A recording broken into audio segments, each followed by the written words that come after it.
You ask Tiger to solve. This deals with linear equations with one unknown. The final result is x equals -2. Let's solve it step by step. Simplify the expression. Expand the parentheses.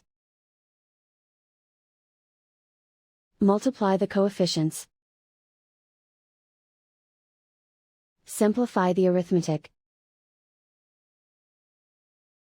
Group all x terms on the left side of the equation. Add x to both sides. Group like terms.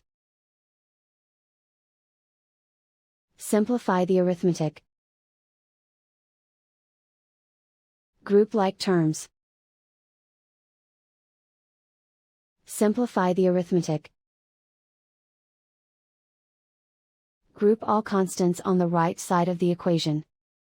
Subtract 30 from both sides. Simplify the arithmetic.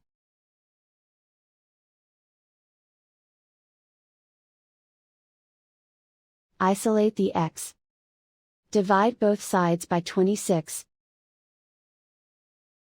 Simplify the fraction.